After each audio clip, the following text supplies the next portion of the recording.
ఆంధ్రప్రదేశ్ శాసనసభ మాజీ సభ్యులు శ్రీ దేవినేని రాజశేఖర్ వారి మృతి పట్ల ఈ సభ తీవ్ర సంతాపాన్ని వ్యక్తం చేస్తూ శోకాతులైన వారి కుటుంబ సభ్యులకు తన ప్రగాఢ సానుభూతిని తెలియజేస్తుంది. శ్రీ దేవినేని రాజశేఖర్ నెహ్రూ గారు 1983, 84, 85, 89 మరియు 89, 94 కాలంలో కృష్ణా జిల్లా కంకిపాడు శాసనసభ నియోజకవర్గం నుండి ప్రాతినిధ్యం వహించారు.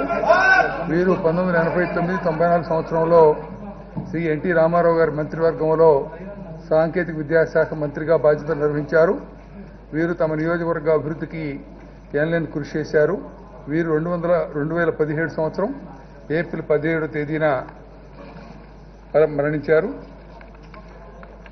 ఆంధ్రప్రదేశ్ శాసనసభ మాజీ సభ్యులు శ్రీ ఆరేటి కోటయ్య గారి మృతి పట్ల ఈ సభ తీవ్ర సంతాపాన్ని వ్యక్తం చేస్తూ శోకార్తులైన వారి కుటుంబ సభ్యులకు తన ప్రగాఢ సానుభూతిని తెలియజేస్తుంది.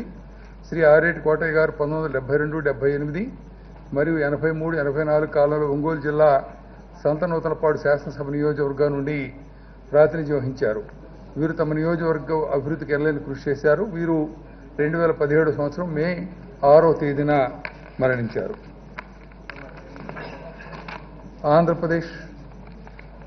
ఆంధ్ర మరియు ఆంధ్రప్రదేశ్ శాసనసభల మాజీ సభ్యురాలు శ్రీమతి బి రుక్మిణీదేవి గారి మృతి పట్ల ఈ సభ తీవ్ర సంతాపాన్ని వ్యక్తం చేస్తూ శోకాతులైన వారి కుటుంబ సభ్యులకు తన ప్రగాఢ సానుభూతిని తెలియజేస్తుంది.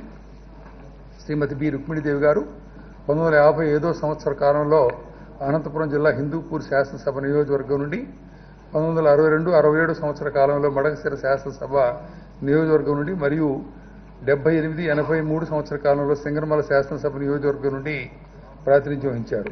వీరు తమ నియోజకవర్గాల అభివృద్ధికి ఎనలేని కృషి చేశారు. వీరు 2017 సంవత్సరం మే 17వ తేదీన మరణించారు. వీరి ఆత్మలు శాంతి చేకూరాలని వారి మృతికి సంతాపంగా